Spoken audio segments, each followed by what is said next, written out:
प्रसन्नता का एक व्रत का नियम बताया गया, वो है एकादशी। एकादशी क्या है बंधुओं? 10 इंद्रियां और 11वां मन, इन 11 की पवित्रता जिस व्रत को करने से हो उसका नाम है एकादशी। आंख, नाक, जीव, कान, त्वचा, हाथ, पैर, गुप्त इंद्रिय और मुख, 10 इंद्रियां और 11वां मन, ये जिस व्रत को करने से ठाकुर जी के अग्रसित हो जाते हैं, ठाकुर जी के अनुगामी हो जाते हैं और पवित्र हो जाते हैं, उस व्रत का नाम है एकादशी। वैष्णवों की 3 निष्ठाएं होती हैं, बहुत ध्यान से सुनना। एक प्रकार से कहूं तो 3 पहचान होती हैं। वैष्णव की पहली पहचान है नाम निष्ठा, नाम में निष्ठा, ठाकुर जी का नाम गाना, नाम जपना। वैष्णव की दूसरी निष्ठा होती है तुलसी निष्ठा और तिलक निष्ठा, गले में कंठी माला पहनना और माथे पर उर्ध्वपुंड तिलक या फिर कुछ लगाना। जो लोग, अब देखो देवास के लोग संकल्प ले लेना, सूना माथा कभी नहीं रहना चाहिए। माताएं तो बिंदी लगाती ही हैं, सिंदूर लगाती ही हैं, लेकिन भाई लोगों को भी चाहिए अपने माथे पर तिलक जरूर लगाया करें।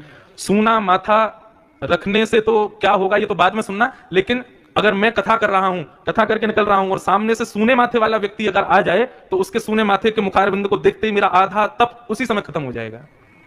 फिर ताली बजाने वाली बात ही नहीं है, ये तो करने योग्य बात है। हमारे शहर में, हमारे यहाँ कितने संत आते हैं, कितने वैष्णव जन आते हैं, और हम बिना माथे पर तिलक लगाए उनको जाके प्रणाम कर लेते हैं, तो हमारा मुख देखते ही उनकी आधी तपस्या खत्म हो जाती है, आधा बल खत्म हो जाता है, आधा नाम जप खत्म हो जाता है। तो सोचो, हमारे सूने माथे रखने से सामने वाले का भजन बल खत्म होता है, हमारी क्या गति होती होगी। ये मस्तिष्क विवेक का निवास यहां पर, सरस्वती का निवास यहां पर, आपके जीवन के हर निर्णयों का निवास यहां पर है। नित्य तिलक लगा करके ठाकुर जी के चरणों से स्पर्श करा के इन सबको प्रणाम किया करो तिलक के माध्यम से। तिलक बिल्कुल मस्तिष्क के बीचों बीच जब लगाया जाता है, एक प्रकार से एक कवच रख दिया है आगे। अब मति हमारी जो है वो इसके संरक्षण में है, अब कोई गलत निर्णय हमारी बुद्धि नहीं लेगी, क्योंकि ठाकुर जी के चरणों का तिलक यहां पर लगा है। सूना माथा देखने वाले व्यक्ति का मैं शब्द नहीं बोल सकता क्या लिखा है, वह देखने के समान है सूने माथे वाले व्यक्ति को देखना। मैं नहीं रह सकता। और अब स्थिति हो गई है तिलक लगा लगा के, अब मैं बिना तिलक के रहता हूं ना तो मेरा चेहरा ही बिल्कुल ऐसा लगता है अजीब। मुझे खुद तिलक जरूर लगाना चाहिए, कोई ना कोई दैवी चिन्ह माथे पर। माथा सूना नहीं होना चाहिए, ना माताओं का ना भाइयों का। प्रणालियों में तो लिखा है 12 अंगुल का तिलक होना चाहिए, 12 उंगली, मतलब यहां से गिनना शुरू करोगे तो 12 उंगलियां ही बैठेंगी यहां तक। 12 नहीं तो 8 अंगुल, 8 अंगुल नहीं तो 4 अंगुल, 4 अंगुल नहीं तो 2 अंगुल, 2 अंगुल नहीं तो 1 अंगुल, तिलक तो होना चाहिए माथे पर। और इसका व्यवहारिक भाव यह है कि जब हम तिलक लगा करके चलते हैं ना, फ्लाइट में जाओ, ट्रेन में जाओ, बस में जाओ, ऑफिस में जाओ, पार्टी में जाओ, शादी में जाओ, तिलक लगा के जाओ, सामने वाला व्यक्ति जब आपके माथे पर उर्ध्वपुंड को देखेगा ना, उसको देखते ही उसके हृदय में आएगा ये जरूर कोई वैष्णव है, जरूर कोई भक्त है, ठाकुर जी को प्रणाम करके आ रहा है, या तो मंदिर से आ रहा है, कुछ भी भाव रखे। आपके तिलक लगाने से देखने वालों के हृदय में भगवान अपने आप प्रकट हो जाएंगे। ये तिलक की महिमा है। इसलिए बिना तिलक के माथा कभी नहीं रहना चाहिए। आज से देवास वाले संकल्प कर लो, ये वैष्णव चिन्ह अपने माथे पर नित्य रखा करो, तिलक लगाओ। तो वैष्णवों की 3 निष्ठा, पहली नाम निष्ठा, दूसरी तिलक तुलसी निष्ठा और तीसरी एकादशी निष्ठा। ये वैष्णवों की 3 पहचान है। जो वैष्णव या तो तीनों करे, या इनमें से कोई 2 करे, या फिर इनमें से कोई 1 करे, वो वैष्णव है। लेकिन पूर्ण वैष्णव की ये 3 पहचान है। इसलिए इन पहचानों को जीवन में लाओ, तभी आप वैष्णव। वैष्णव का मतलब क्या होता है? वैष्णव का मतलब विष्णु का, भगवान का, श्रीनाथ का, कृष्ण का, वो है वैष्णव। उनका जो है उसकी पहचान है वैष्णव। तो जैसे स्कूल में बिना आईडी कार्ड पहने चले जाओ तो टीचर बहुत डांटते थे, ऐसे ही वैष्णव हो तो अपने आईडी कार्ड पहना करो, तिलक लगाया करो, गले में कंठी माला पहना करो, एकादशी किया करो। एकादशी व्रत के अनेक महात्म कहे गए हैं, क्यों करना चाहिए, क्या उसका तात्पर्य है, सब विधान बहुत सारे उसमें बताए गए हैं। लेकिन एक सीधी बात मैं अपनी कथाओं में अधिकतर कहा करता हूं कि एकादशी हम वैष्णवों की करवा चौथ है। जैसे एक पत्नी अपनी पति की दीर्घ आयु के लिए या पति के पातिव्य व्रत धर्म की संरक्षण के लिए साल में 1 दिन व्रत रखती है, इसका करवा चौथ का। जो माताएं करवा चौथ का व्रत नहीं रखती, जो बहनें करवा चौथ का व्रत नहीं रखती, उसको कहते हैं कि अभागी है, अपने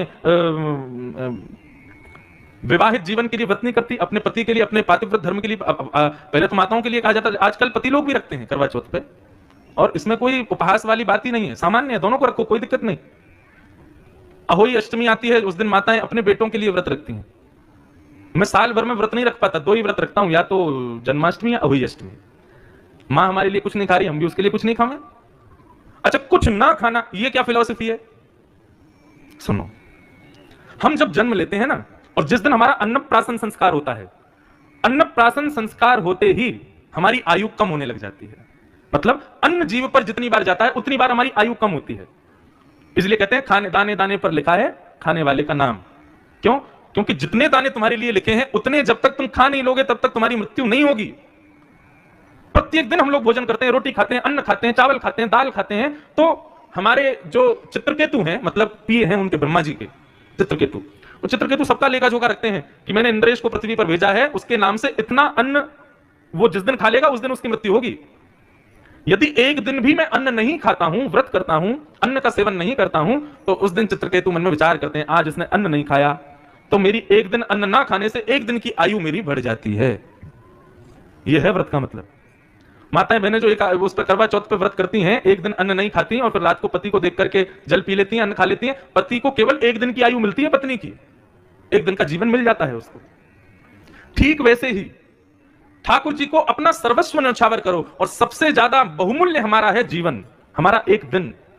हम ठाकुर जी का व्रत करके, एकादशी का व्रत करके अपने उस एक दिन को जो हमको एक्स्ट्रा मिला है वो हम ठाकुर जी को अर्पित कर देते हैं। ये है एकादशी। ऐसे एकादशी व्रत के महात्म को बताया गया। तो वैष्णवों की ये 3 निष्ठा है, इन 3 निष्ठाओं का पालन वैष्णवों को करना चाहिए। भगवान किसे कहते हैं? भगवान कहते हैं जो षड ऐश्वर्यों से संपन्न है उसको भगवान कहते हैं। बहुत ध्यान से सुनिए सब लोग, इधर देखिए, ध्यान से सुनो। जो षड ऐश्वर्यों से संपन्न है उसको भगवान कहते हैं। भगवान का परिचय इससे नहीं मोर मुकुट वाले होंगे, कुंडल पहने होंगे, बंशी बजा रहे होंगे, पीतांबरी पहनी होगी, सांवला वर्ण होगा। यदि ये भगवान का स्वरूप है तो फिर ये तो कोई भी बन के आ सकता है। पोशाक से भगवान की पहचान नहीं है। भगवान की पहचान उनके 6 ऐश्वर्यों से है। और ये कौन कौन से 6 ऐश्वर्य हैं? पहला, उत्पत्ति प्रलयम चैव। जो ये जानते हो कि पृथ्वी की उत्पत्ति कब हुई और प्रलय कब होगा, संसार का कोई व्यक्ति नहीं बता सकता ये कि पृथ्वी का निर्माण कब हुआ और पृथ्वी का लय कब हो जाएगा। ये केवल भगवान जानते हैं। ये एक प्रकार से कह दूं तो जो 6 राजों को जानते हो वो भगवान हैं। पहला उत्पत्ति और दूसरा प्रलय। बीच में बड़ा अल्लाह हुआ था 2012 में पूरी पृथ्वी नष्ट हो जाएगी, 2022 खत्म हो गया, 10 साल हो गए उस बात को भी, अभी तक कुछ नहीं हुआ। फिर अल्लाह हुआ था कि महाराज कोरोना महामारी आ गई है, 2022 के अंत तक ये इतनी विश्वव्यापी हो जाएगी, सब मर जाएंगे, इससे कुछ नहीं हुआ, जनसंख्या और बढ़ गई भारत की।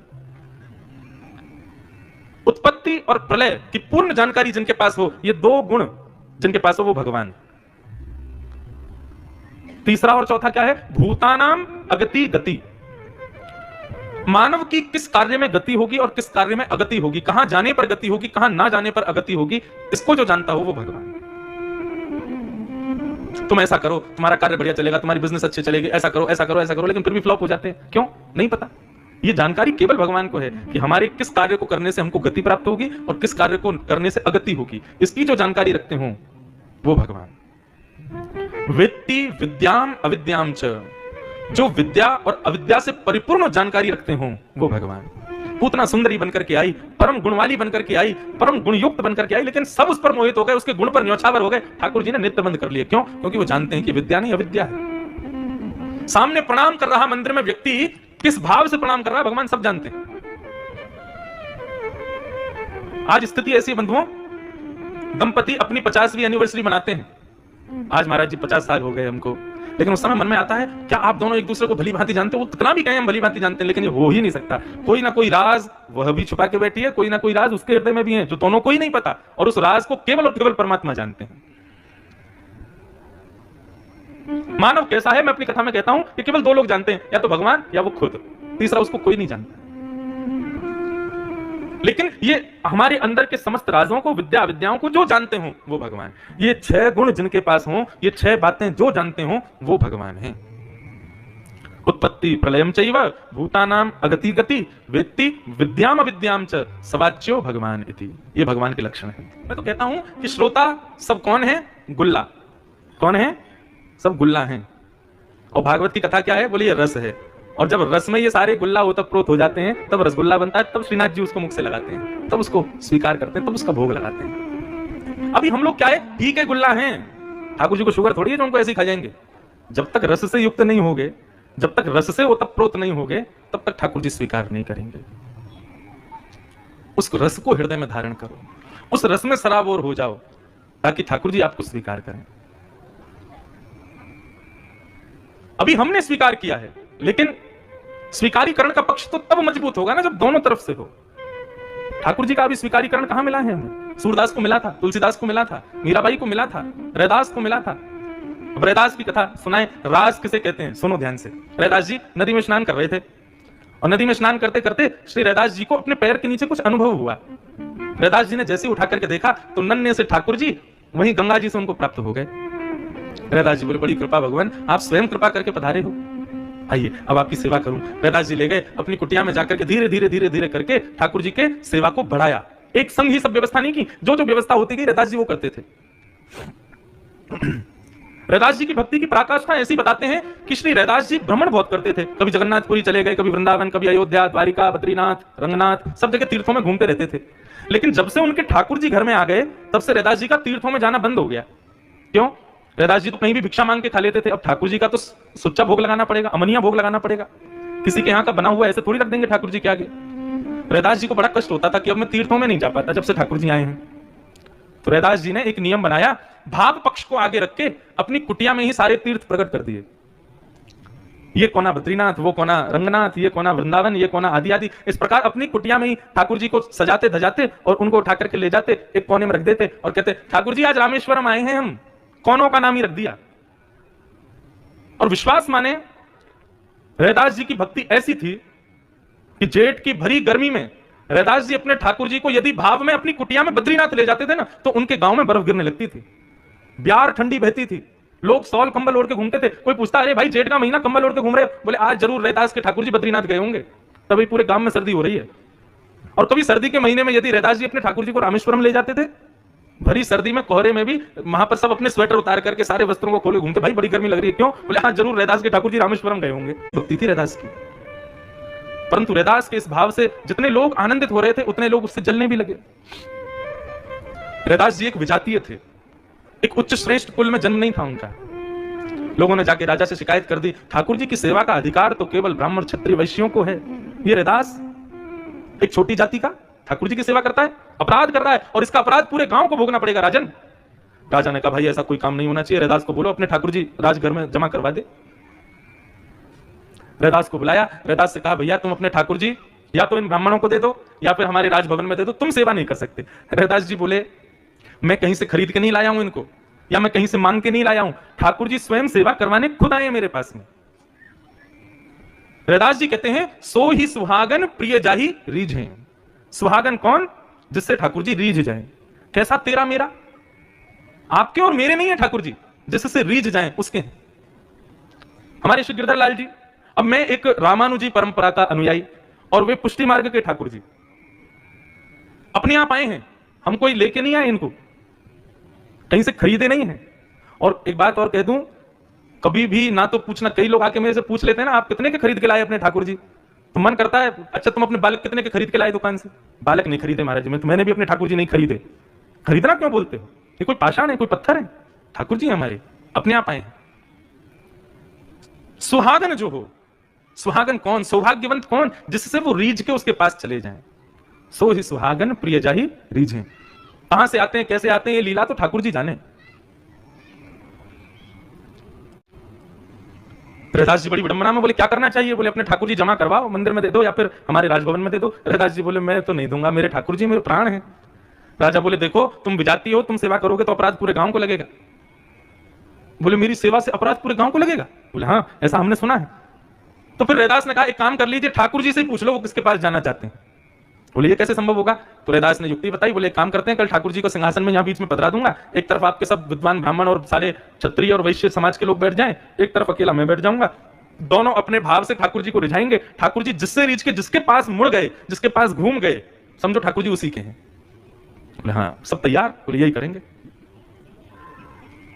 और दूसरे दिन महाराज सभा इकट्ठी हुई, सारे लोग इकट्ठे हो गए। एक तरफ तो सारे ब्राह्मण वैश्य क्षत्रिय बैठ करके, कोई महाराज 56 भोग लगा रहे हैं, कोई षोडशोपचार कर रहे हैं, कोई राजोपचार कर रहे हैं, हर तरीके से ठाकुर जी को रिझाने का प्रयास कर रहे हैं। करते करते शाम हो गई, लेकिन ठाकुर जी एक मुद्रा में ही बैठे हैं, हिले डुले नहीं। जब थक गए, हार गए, सारी क्षमताएं नष्ट हो गई, तब राजा ने कहा रैदास जी अब आपकी बारी है। रैदास जी बेचारे बोले वाले सीधे साधे, ज्यादा द्रव्य है नहीं, ज्यादा धन दक्षिणा कुछ उनके पास है नहीं, सीधे से बस अपने ठाकुर जी के पास देख करके 2 शब्द का एक पद गाया, जो तुम तोड़ो राम मैं नाही तोड़ू रे, तो सो प्रीत तोड़ कौन संग जोड़ू रे। हे नाथ, यदि तुम जाना चाहो तो तुम्हारी राजी है, लेकिन यदि मुझसे पूछा जाए तो मैं तो नहीं छोड़ूंगा आपको। मुझ जैसे हजारों हैं आपके लिए अनुयायी, लेकिन मेरे तो केवल आप हो, मैं केवल आपके सहारे हूं नाथ, मेरे लिए और कोई नहीं। जो तुम तोड़ो राम मैं नहीं तोड़ू रे, तो सो प्रीत तोड़ राम कौन संग जोड़ू रे। जो तुम तोड़ो सब ही पहर एक ही आशा, मन क्रम वचन कहे रैदासा, मन क्रम वचन कहे रैदासा। जो तुम तोड़ो मैं नहीं तोड़ू, तो सो प्रीत तोड़ राम कौन संग जोड़ू। जो तुम तोड़ो आप तो मुझसे नाता तोड़ करके किसी से भी जोड़ लोगे, आपकी तो पूरी दुनिया है, पूरी सृष्टि है, मेरे जैसे हजारों अनुयायी हैं आपके लिए, लेकिन मैं आपसे तोड़ के कहां जाऊंगा। सब ही पहर एक ही आशा, मैं 8 पहर केवल आपका ध्यान रखता हूं, आपके लिए विचार करता हूं, मन क्रम वचन कहे रैदासा। और ऐसे भावावेश में आकर के श्री रैदास जी गा रहे थे, नेत्रों से अश्रुधार झरझर गिर रहे थे। तभी देखते ही देखते संपूर्ण ग्रामवासी और राजा के सन्मुखी ठाकुर जी, जो कि एक पाषाण के रूप में वहां बैठे थे, वो अचानक से वहां से अंतर ध्यान हो गए और श्री रैदास जी से जाकर के गले लगे, रैदास जी की गोद में बैठ गए। जब राजा ने यह दृश्य देखा, रैदास को दंडवत प्रणाम किया। और इस स्थिति को क्या कहते हैं? इसी स्थिति को रास कहते हैं। जब भक्त भगवान से मिलने के लिए तड़पे वो रस है, लेकिन ठाकुर जी जब अपने भक्त से मिलने के लिए तड़पते हैं वो रास है। ऐसी रास की स्थिति हमारी हो जाए, इसके लिए कथा सुनते हैं हम। अपनी वैष्णवता, हमारे भाव इतने परिपक्व, इतने सुदृढ़ हो जाएं कि उस भाव के बंधन में ठाकुर जी बंध जाएं, कुछ ना कर पाए। हम जो चाहें वह ठाकुर जी को प्रिय हो, तब मानो कि रास हो रहा है।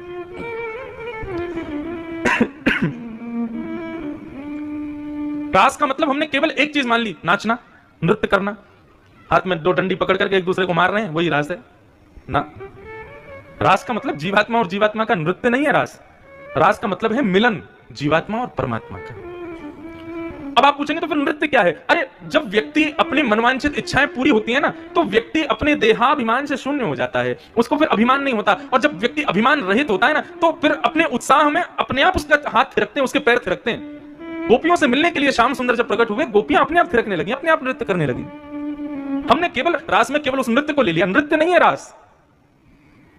परमात्मा जब जीवात्मा से मिलने का मन बनाता है, उसको रास कहते हैं। वो तो गोपियों की चरम स्थिति थी उत्साह की, इसलिए नृत्य हुआ था।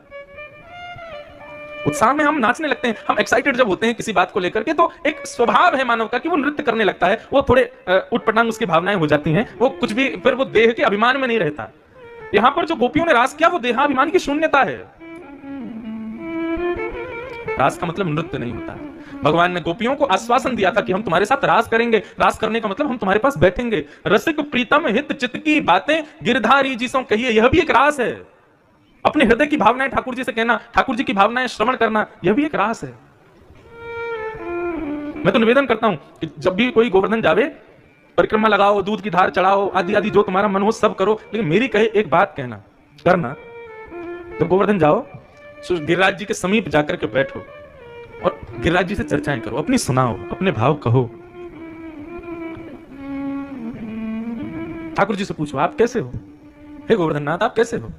हम तो गोवर्धन परिक्रमा लगाने जाते हैं, दुनिया वहां जाके कीर्तन करते हुए परिक्रमा लगाती है, लेकिन हम लोग कीर्तन तो करते हैं, लेकिन जब बैठते हैं थोड़ा आराम करते हैं तो गिरिराज जी को खूब सुंदर सुंदर जो है चुटकुल्ला सुनाते हैं, गिरिराज जी को खूब हंसाते हैं, गिरिराज जी को खूब आनंद कराते हैं। एक प्रियतम प्रियतमा के मिलन की तरह ठाकुर जी से मिलो, वो रास है। मुझे कहने में कोई अभिमान के रूप में कह रहा हूं, अहंकार के रूप में नहीं, लेकिन ये गिरधर लाल जो पधारे हैं ना, ये रास हुआ है मेरे साथ। मैं नहीं लाया था उनको, वो स्वयं पधारे। बस इतना याद है, मेरे पूज्य नाना जी कहा करते थे कि गोवर्धन वासी सांवरे तुम बिन रहो ना जाए, इस पद को भगवान ने आशीर्वाद दिया है कि जो भी इस पद को नित्य गाएगा मैं उसको जरूर मिलूंगा। नाना जी की आज्ञा से मैंने इस पद को गाया। आज पुष्टि मार्गी वैष्णव इस पद को खूब सुनते हैं और इस पद का प्रभाव हुआ। मैं अपने जीवन में पहली बार नाथद्वार द्वार गया था 2019 में 2018 में नहीं 2019 में जनवरी में, और श्रीनाथ जी का दर्शन किया तो श्रीनाथ जी के सामने खड़े होकर के इस पद की 2 पंक्तियां गाई। दर्शन को नैना तपे वचन सुनन को कान, मिलवे को ही रा तपे हिय के जीवन प्राण, गोवर्धन वासी सांवरे तुम बिन रहो न जाए। और मन में एक भाव आया कि हे श्री गोवर्धननाथ, आपका गिरी कंदरा तो हमारे ब्रज में विराजती है, लेकिन आप ये श्रीनाथ स्वरूप लेकर के यहाँ इतनी दूर राजस्थान में क्यों आ गए हो? चलो ना हमारे ब्रजमंडल में, खूब सेवा करेंगे आपकी, खूब आनंद कराएंगे आपको, जैसे 500 वर्ष पहले आप विराजते थे वैसे पुनः चलो। केवल ये भावना रखी थी। मंदिर से निकल करके मैं बाहर गया तो अपनी ही कथा की कहीं धुन सुन रहा था। मैंने मेरी कथा कौन सुन रहा है? और तभी देखा तो एक दुकानदार, उसके बहुत सारी मूर्तियां थी ठाकुर जी की, वो एक मूर्ति को छेनी हथौड़ा से सिद्ध कर रहा था और कथा सुन रहा था। मैं जब उसके पास जाके खड़ा हुआ, उसने जैसे ही देखा, वो देख करके बिल्कुल आनंद निमग्न हो गया। बोले, अरे आप श्री इंद्रेश जी महाराज? मैंने कहा जी। बोले 2 मिनट बैठिए, मेरी दुकान पर बैठो, आपका एक उपहार मेरे पास रखा है। मैंने कहा मेरा क्या उपहार भैया? आप कथा सुन रहे थे इसलिए रुक गया मैं। बोले नहीं आपको भी बताता हूं। और इतने में ही भीतर से बढ़िया सुंदर एक वस्त्र में लिपटे भय हमारे लाल जी, गिरधर लाल जी, लाके मेरी गोदी में धर दिए। बोले ये आपके हैं, अब आपको इनकी सेवा करनी है। मैंने कि मैं श्रृंगार का सा भी नहीं जानता हूं, कैसे श्रृंगार करूंगा मैं, मुझे नहीं आता। बोले वो ये सब करा लेंगे, आपको मित्र की बहुत जरूरत है, आप चाहते हो गोवर्धननाथ ब्रज में आ जाए। मैंने तुमको कैसे पता मैं चाहता हूं गोवर्धननाथ ब्रज आ जाए? बोले नहीं, ऐसा भाव आया, अब आप इनको लेके जाओ, आप इनकी सेवा करो। और उसने कहा कि ये जो ठाकुर जी हैं ये 5 वर्षों से आपकी प्रतीक्षा कर रहे हैं। मैंने कहा क्यों? बोले इनका निर्माण मैंने तब किया था जब आपने द्वारिका में पहली कथा की थी, और आपकी कथा सुनते हुए मैंने इनका निर्माण किया। तब मैंने मन में विचार किया कि ये ठाकुर जी तो मैं इन्हीं व्यास जी को दूंगा जो कथा जिनकी मैंने सुनी है। मैं 5 साल से प्रतीक्षा कर रहा, आप अब आए हो, आप लेके जाओ। ये रास नहीं है तो क्या है? स्वयं ठाकुर जी पधारते हैं। स्वयं की स्थिति ऐसी करनी है कि लाल जी आपके पीछे पीछे भगे आमे, संग आमे, संग रहें, संग खामे, संग सोमे, सब संग संग लीला करें। और मैं ये इसलिए नहीं कह रहा कि मैं अपने आप को बड़भागी बता रहा हूं कि मेरे पास लाल जी आए। मैं चाहता हूं ऐसे लाल जी कथा सुनने वाले देवास, इंदौर आदि क्षेत्रों के सबके घर में आ जाएं, अपने आप आ जाएं। ऐसे लाल जी सबके घर में आके सेवा करवा में। लेकिन वो कब करवाएंगे? जब स्वयं की स्थिति रास की करोगे, स्वयं को गोपी मान करके अपने भाव स्वभाव सब में परिवर्तन लाके रस युक्त हो जाओगे, तब उस रस को, तुम्हारे हृदय के उस रस को चखने के लिए ठाकुर जी स्वयं आएंगे। वही रास है। अभी तक रास हुआ नहीं है, अभी तो रस की स्थिति में है हम सब, पर ये रास हो, उसी के लिए कथा सुन रहे हैं। और फिर कोई कहे ये तुम्हारे ठाकुर जी कहां से लाए, कितने के लाए, कितने रुपया के लाए, तो मीराबाई का एक पद सुना देना। कोई कहे सस्तो, कोई कहे महंगो,